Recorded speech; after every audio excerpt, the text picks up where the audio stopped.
Saudara, yang dibutuhkan sekarang ini sekolah yang bukan hanya memenuhi pikiran siswa dengan ilmu pengetahuan, sains, dan nilai-nilai akademis. Tetapi sekolah yang mempersiapkan siswa-siswinya menjadi manusia Allah, man of God, yang suatu hari kalau mereka menjadi insinyur, dokter, pengacara, pendidik, pengusaha, dan lain sebagainya, menjadi orang-orang yang melayani Tuhan, melebarkan kerajaan Allah di bidangnya. Dibutuhkan sekolah yang mempersiapkan siswa-siswinya menjadi manusia yang bisa dipercayai Tuhan untuk melanjutkan karya Kristus di dunia ini sebelum dunia ini berakhir. Ekumene Christian High School menjawab.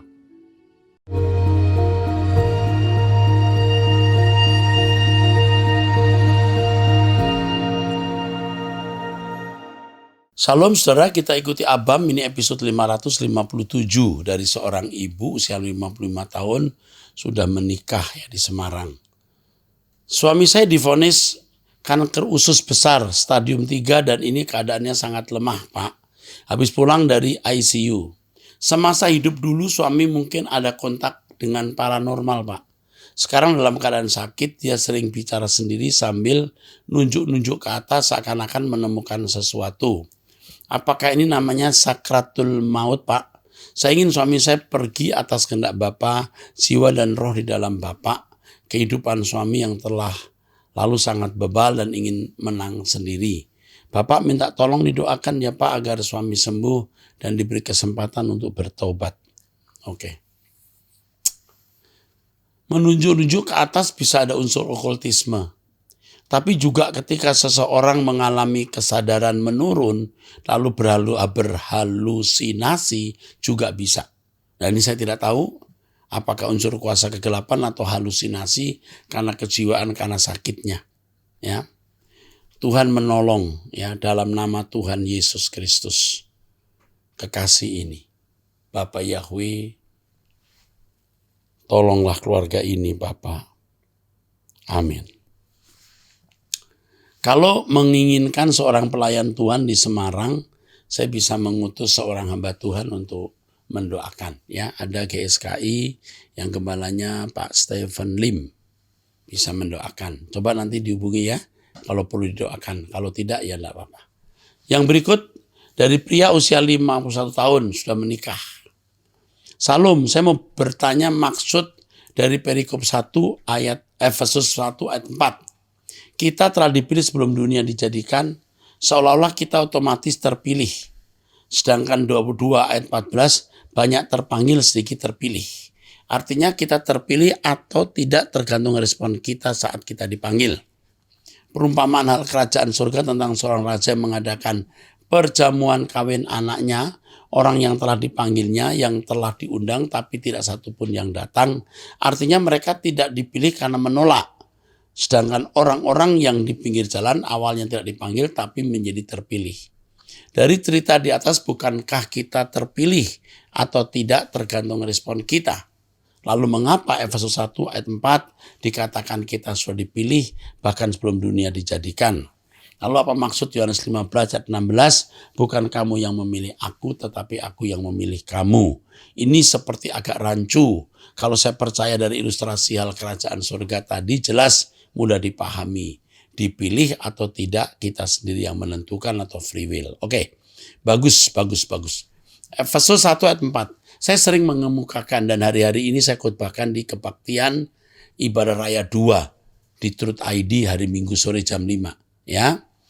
Efesus 1 ayat 14, kita dipilih sebelum dunia dijadikan. Kata dipilih di sini bukan berarti ditentukan masuk surga, tapi termasuk orang yang mendapat kesempatan mendengar Injil. Itu maksudnya. Supaya kita hidup kudus, kalimat berikutnya. Artinya dipilih supaya hidup kudus. Kalau dipilih tidak hidup kudus, ya tidak akan masuk surga. Karena banyak yang dipanggil, sedikit yang dipilih. Oh, itu tidak bertentangan dua ayat itu. Jadi kata dipilih di Efesus 1 ayat 4 menunjuk orang yang diberi kesempatan mendengar Injil. Sedangkan Matius 22 ayat 14 kata banyak yang dipanggil sedikit yang terpilih. Yang terpilih dimaksudkan orang yang sudah menunjukkan respon yang baik sehingga diperkenan masuk surga. Adapun mengenai Yohanes 15 ayat 16, bukan kamu yang memilih aku tapi aku yang memilih kamu. Kalau seandainya Petrus adalah Herodes atau anak Raja Herodes atau anak Kaisar Nero, maksudnya anak Kaisar Roma, dia tidak akan pernah jadi murid. Dia dikondisi jadi murid karena Allah yang menentukan. Tetapi apakah setia atau tidak tergantung individu. Yudas menolak, Petrus tidak. Jadi akulah yang membuat kamu bisa dekat aku. Jadi bukan kamu yang memilih aku yang memilih kamu. Aku yang membuat kamu bisa dekat menjadi muridku. Itu maksudnya. Tapi apakah dia murid setia atau murid yang tidak setia? Tergantung individu. Nah, kalaupun Tuhan pernah berkata, ada di antara kamu yang akan mengkhianati aku. Itu dasarnya bukan karena ditentukannya Yudas jadi orang yang memberontak. Dasarnya adalah karena ada satu nubuatan. Bahwa seorang yang bersama dengan Yesus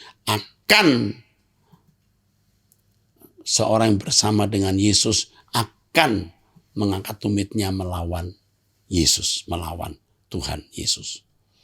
Jadi ternyata satu itu adalah Yudas. Bukan karena Yudas ditentukan. Waktu Yesus berkata, satu di antara kamu itu iblis. Belum tentu saat itu Yesus tahu. Belum tentu. Dia tidak maha tahu waktu itu. Tapi dari perjalanan baru tahu, oh ini satu ini. Makanya dia berkata, lakukan apa yang kamu mau lakukan. Keren jawabannya. Oke. Yang berikutnya wanita usia 33 tahun. Salam Pak Era, saya mau bertanya tentang apa yang harus saya lakukan atas persoalan yang sedang saya hadapi sekarang. Sebagai berikut. Saya sudah ingatkan suami untuk tidak pinjam uang untuk saudaranya kedua. Yang pertama, tidak pinjam uang untuk saudaranya. 2, untuk supaya jangan mau disuruh pergi pinjam. Ntar mereka yang bayar. Suami saya yang pinjam tapi orang lain yang pakai. Suami tidak mau dengar saran saya. Dia malah melakukan apa yang sudah saya ingatkan. Singkat cerita, suami saya terlilit hutang dan untuk kebutuhan keluarga pun tidak tercukupi lagi. Istilahnya Pak, gaji 10, utang 20. Artinya udah melebihi kemampuan. Saya marah dan saya ingin dia berubah dengan cara saya tidak mau. Saya marah dan saya ingin dia berubah dengan cara saya tidak mau satu rumah lagi dengannya sampai utangnya lunas. Apakah tindakan saya ini salah Pak? Salah. Atau benar Pak? Salah. Ini saya lakukan supaya dia tidak mengulangi lagi. Kalau diperkirakan 5 tahun baru lunas. Kamu itu keras ya. Kamu keras dan kamu mau mengatur semua sesuai dengan skenariomu.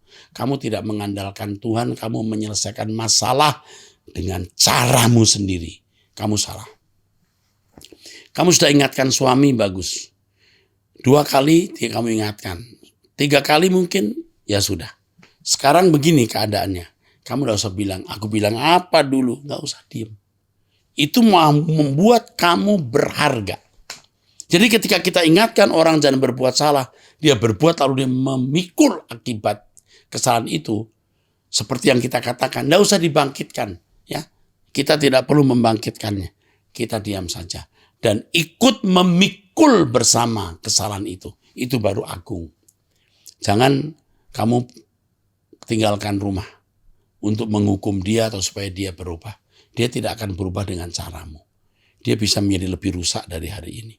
Kamu tinggalkan dia lalu dia ketemu janda kaya bisa membayar hutangnya, kamu kehilangan dia selamanya. Paham nggak? Jadi kamu jangan lakukan itu. Kamu pikul bersama penderitaan itu dan kamu menjadi juru selamat keluarga. Paham? Jangan keras kepala, jangan egois. Jangan suka-suka sendiri. Minta pimpinan Roh Kudus kalau mau mengambil keputusan. Caramu itu salah, jangan lakukan. Kalau kamu sudah lakukan, pulang ke rumah. Ya. Perbaiki hubunganmu dengan suami dan pikul bersama. Suamimu memang salah dan bodoh. Tapi kamu harus ikut memikul kesalahan itu. Demi keluargamu. Oke, dari pria usia 23 tahun sudah menikah. Akhir-akhir ini saya sering jatuh dalam dosa perzinahan di saat saya jauh dari istri saya dan dari saudara seiman saya. Apa yang harus saya lakukan? Bertobat. Kamu ingat tidak ada perbuatan kita yang tidak kita tuai. Kamu nanti akan meratap dan sangat menyesal atas kesalahan ini. Jangan lakukan lagi. Berhenti berbuat dosa. Dengarkan Truth ID, khotbah-khotbah saya. Ikut doa pagi, lalu buat doa pribadi. Jangan bergaul dengan orang yang salah. Ikuti terus. Truth ID. Tuhan menyertai kamu, ya. Jangan berbuat dosa lagi. Kamu bisa mengendalikan dirimu sendiri. Ya, jangan menyerah dengan nafsumu. Jangan menyerah terhadap nafsumu. Kalahkan nafsumu dalam nama Tuhan Yesus. Dari wanita usia 34 tahun menikah, 1 anak dan istri sedang hamil. Tuh, wanita 34 tahun menikah, 1 anak sedang hamil usia 6 minggu. Saya sudah lama mengikuti khotbah Bapak. Awalnya dari mana saya yang berjemaat di GSKI Kelapa Gading mulai tahun 2017. Dulu masih GPI Rehoboth, Kak. Ya. Saya bertempat tinggal di Bogor dan sesekali bergereja di tempat Pak Eras karena orang tua. Kakak dan adik-adik saya beribadah di GSKI Rehoboth Kelapa Gading. Saya juga mendengarkan Abam dan saya bersyukur saya mengalami pertumbuhan iman selama mendengarkan materi dari Bapak. Dari Pak Eras, membuat orientasi saya berubah dari yang tadinya mengharapkan kebahagiaan dunia ini, lalu berpindah bahwa kebahagiaan satu-satunya adalah nanti saat bertemu dengan Tuhan Yesus di langit baru, bumi baru. Wah. Saya berprofesi sebagai dokter, saya anak ketiga dari 5 bersaudara. Di Abam saya sering mendengar kasus masalah rumah tangga, di mana suami berselingkuh dengan orang lain dan bapak selalu menyarankan agar tidak bercerai. Saya tidak menyangkal hal ini bisa terjadi dalam keluarga saya. Saya tidak menyangka hal ini bisa terjadi dalam keluarga saya. Bukan rumah tangga saya, tapi rumah tangga adik kandung saya. Mereka baru saja menikah sekitar 6 bulan yang lalu, tetapi saya mendapat kabar dari adik ipar saya bahwa dia mendapati video yang memperlihatkan adik saya sedang bersetubuh dengan wanita lain di saat mereka sudah menikah.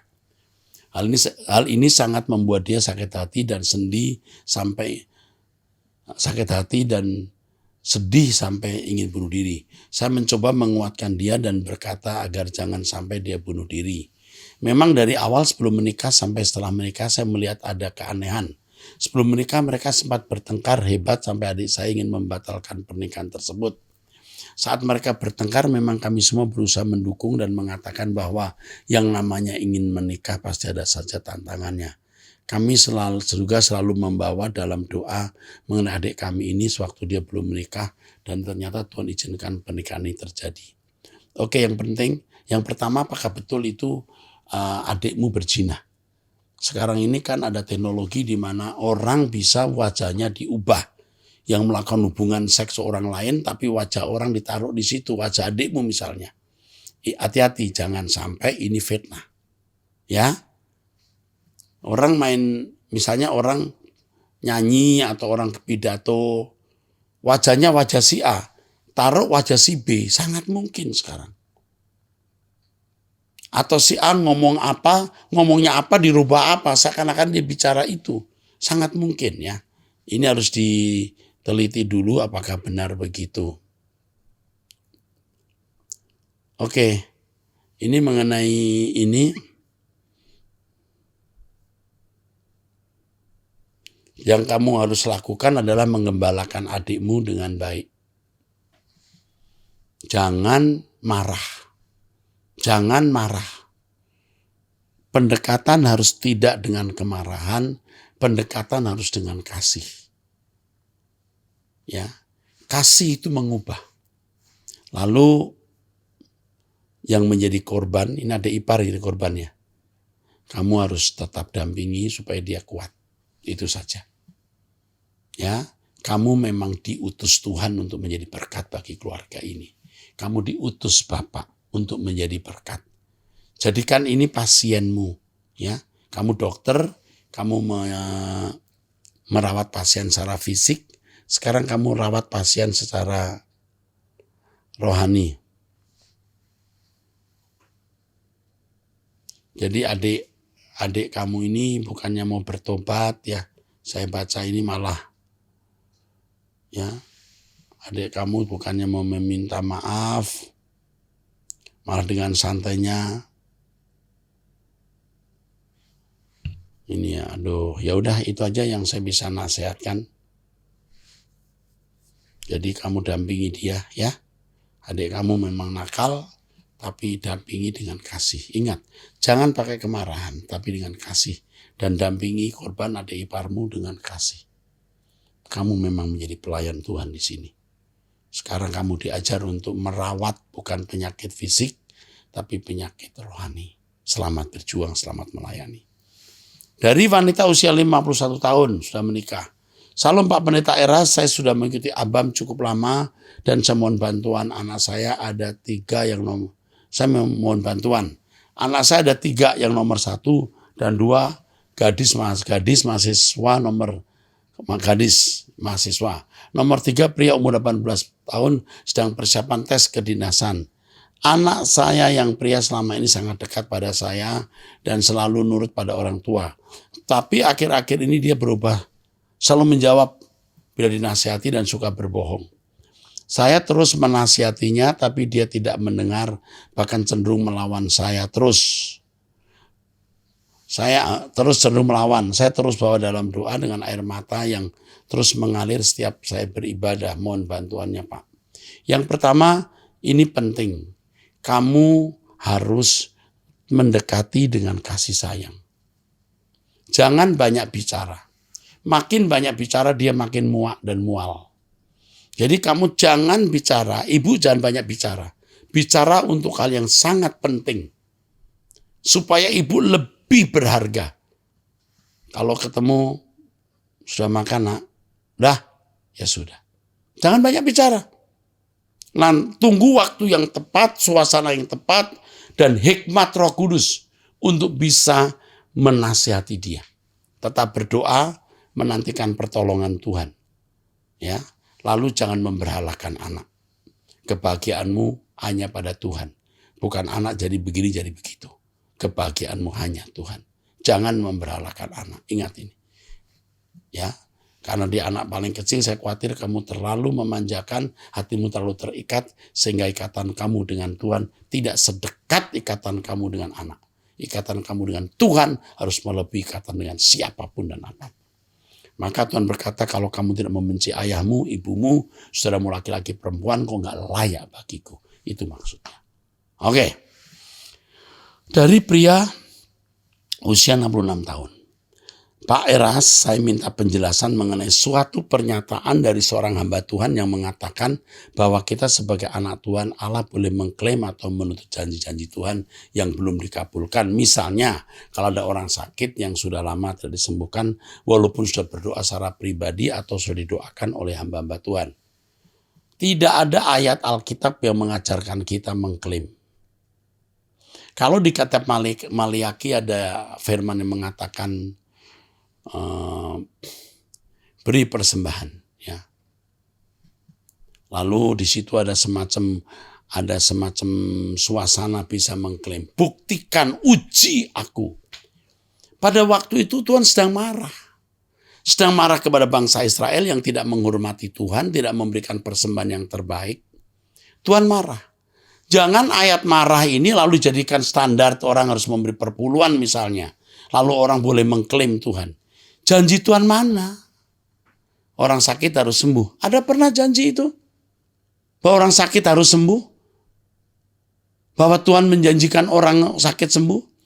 Tuhan berkata kepada para hamba-hambanya, pergilah orang sakit sembuhkan. Dari pihak hamba-hamba Tuhan boleh menginjil dan menjadikan mujizat sebagai tanda, semeion, tanda, petunjuk arah. Bukan tujuan. Tujuannya itu mendengar Injil, bertobat. Tandanya kesembuhan mengusir setan, mengadakan mujizat. Tapi kalau tidak ada ya tidak mutlak. Jadi hamba Tuhan yang mengajarkan mengklaim janji Tuhan yang seperti kau sebut itu salah. Oke? Seperti Bapak sebut ini ya, salah Pak. Nggak usah diurusin ya, nggak usah dipercaya itu. Kita percaya Tuhan memberi yang terbaik. Nggak usah diklaim, memangnya asuransi. Asuransi saja harus bayar premi kok. Ini kau bayar apa sama Tuhan? Jadi kita harus mengutamakan karakter kesucian hidup. Paulus sendiri punya kelemahan dalam tubuh yang dikatakan thorn in the flesh. Duri dalam daging. Kok nggak disembuhkan? Kok dia tetap bersyukur dan Allah berkata, kasih karuniaku cukup bagimu? Nah, saya bukan setuju orang sakit, saudara. Saya berdoa juga untuk orang sakit, tapi kalau tidak sembuh, ya ada kebijakan Tuhan di balik semua itu. Selamat menjadi bijaksana. Oke, dari wanita usia 30 tahun. Saya mau bertanya, Amang Pendeta. Saya sudah menikah dengan suami saya. Dan suami saya ini statusnya sudah duda. Istrinya yang pertama udah nikah dengan laki lain dan mempunyai anak. 1. Rumah tangga kami ini berzina ya Pak. Tolong pencerahannya Pak Pendeta. Ya, keluarga kamu itu berzina dalam arti moikos, bukan pornos. Jadi tidak berkualitas. Tapi bukan berarti lalu menjadi salah. Jika kamu bertobat dan membangun rumah tangga yang baik dan tidak melakukan kesalahan, kamu tidak hidup dalam perzinahan dalam arti pornos. Alkitab mengatakan tidak boleh cerai kecuali pornos. Dan kalau orang cerai lalu menikah dengan orang lain itu moikos. Jadi perzinahan yang dimaksud di situ adalah tidak berkualitas. Idealnya pernikahan sekali, ya, tidak cerai lalu kawin lagi. Kalau kawin lagi namanya moikos, tidak berkualitas. Saya bukan setuju cerai, saya selalu menasihati untuk tidak cerai. Tapi kondisi di mana laki-laki ini sudah cerai, istrinya juga sudah menikah dan punya anak, ya. Ini mesti dipersoalkan dengan Tuhan. Saya tidak katakan kamu setuju menikah dengan pria ini. Tapi kamu sudah menikah. Lalu bagaimana? Biar Tuhan yang memutihkan dan memperbarui hidupmu. Jangan fatalistik. Lalu ini sudah berarti salah. Tuhan bisa memberikan second chance. Kesempatan kedua. Jangan berbuat dosa lagi. Teruskan rumah tanggamu dalam damai sejahtera dan jangan berzina. Oke, dari seorang pria usia 30, wanita ya, usia 30 tahun ya, menikah. Saya baru menikah setahun lebih. Dari awal rencana untuk kami menikah sudah bermasalah antara kedua keluarga besar kami. Dan itu menjadi kepahitan buat suami saya sehingga menjadi alasan untuk dia selingkuh. Bukan selingkuh dalam artian hubungan badan suami istri, tapi selingkuh seperti suka chatting dengan lawan jenis bahkan video call sambil melakukan masturbasi. Ya udah, ini juga selingkuh namanya. Saat ditanya dia melakukan begitu karena kepahitan dengan perlakuan keluarga saya saat kami urusan untuk menikah. Itu bukan urusan, bukan alasan. Emang dasar mental pria ini rendah, martabatnya rendah. Setelah menikah pun dia tidak menghargai keluarga saya, bahkan sering memaki keluarga saya dan menuntut untuk harus mengikuti dan sepenuhnya berpihak dalam keluarga dia dan meninggalkan keluarga saya karena keluarga saya yang sempat menyakiti keluarga dia. Sempat sudah berdoa, kedua keluarga memilih untuk saling memaafkan, tapi tetap terbawa oleh suami saya kejadian yang lampau. Lah sudah memaafkan kok masih kepahitan. Emang dasar suamimu tidak dewasa dan rusak moralnya, ya, atau rendah moralnya. Seringkali kami bertengkar, suami memilih untuk tertutup dengan saya, memilih untuk selingkuh, chat dan visi masturbasi, video call masturbasi. Sering nonton video porno dengan alasan dia melakukan begitu karena sakit hati dengan keluarga saya. Ini kesetanan. Laki ini kesetanan. Nanti dia bisa punya alasan apapun. Dasar satu, dia kesetanan. Kalau orang tidak kesetanan tidak begini. Orang yang tidak mengampuni orang, masih menyimpan dendam itu kesetanan. Plus dengan praktek seperti ini. ya, percabulan ini. Terkadang anak kami juga menjadi pelampiasan amarah dia. Oh, sudah punya anak, baru menikah setahun lebih. Oke. Anak menjadi pelampiasan, ya. Kata-kata kutuk bahkan sampai berteriak kalau ini bukan anak dia saat dia sedang marah, sering dia lakukan. Kalau ini bukan anak dia. Waduh, kata-kata kutuk juga sering dia lampiaskan ke saya saat saya bertanya tentang yang dia perbuat. Sampai-sampai semua yang saya lakukan serba salah di mata dia. Hati saya kecewa, sakit, rasa-rasanya mau bercerai, tapi tahu kalau Tuhan tidak mau itu. Tapi tetap tahan juga selalu terasa sakit. Karena selalu perlakuan yang sama yang diterima. Keputusan apa yang harus saya ambil, Pak? Oke. Kamu pengen kan dibela Tuhan? Tuhan pasti bela. Tapi kamu siap-siap ya, suamimu digampar Tuhan nanti. Kamu tunggu. Sekarang yang kamu lakukan satu. Kamu nurut saya ya, diam. Tidak usah membicarakan apa yang dia lakukan. Tidak usah sama sekali. Dua, kamu mencari Tuhan. Persiapan saja ke langit baru, bumi baru. 3, pikirkan kamu punya usaha.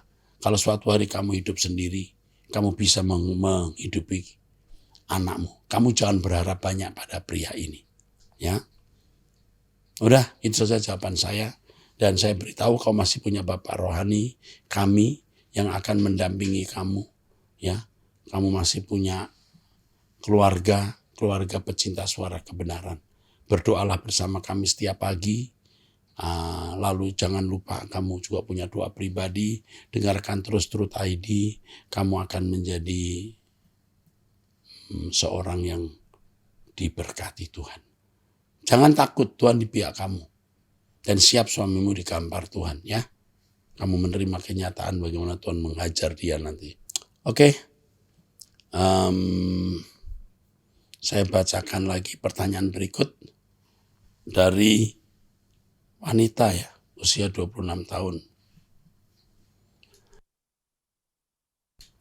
Salam Pak Pendeta, terima kasih untuk berkat firman Tuhan yang selalu Bapak sampaikan lewat YouTube. Saya saat ini sedang mengalami persoalan rumah tangga, umur pernikahan saya baru 3 tahun. Saat ini kami berdomisili di Jerman. Kami belum bisa tinggal satu rumah karena masing-masing masih menempuh pendidikan di kota yang berbeda. Rencana awalnya saya segera menyelesaikan S1 saya pada bulan Maret 2023 dan akan pindah ke kota suami mulai 2023. Tapi pada bulan Januari 2023 saya mendapati bahwa suami saya ada hubungan dengan wanita lain. Kami sempat bertemu, berdiskusi hingga bertengkar. 3 hari kami bersama. Saya sebenarnya ingin tinggal lebih lama untuk kami bisa menyelesaikan persoalan ini. Tapi suami saya memaksa untuk saya kembali ke kota saya karena alasan saya harus fokus pada skripsi saya dan pekerjaan saya. Keputusan terakhir ini adalah suami saya minta untuk pisah atau bercerai. Suami ini laki-laki ini jahat ya.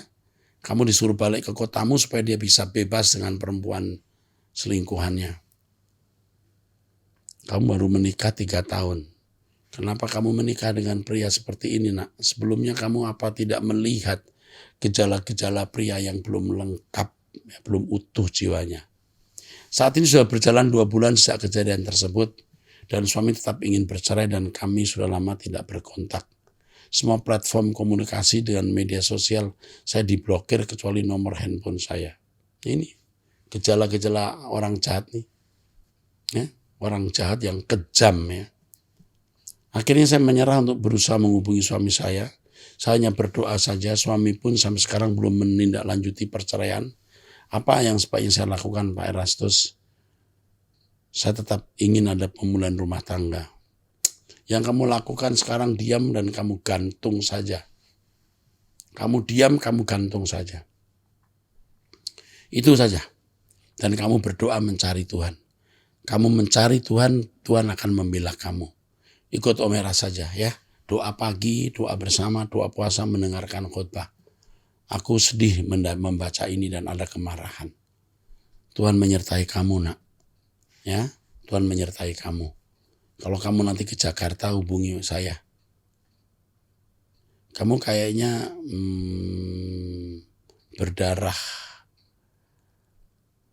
bukan orang Indonesia asli ya dari namanya ya.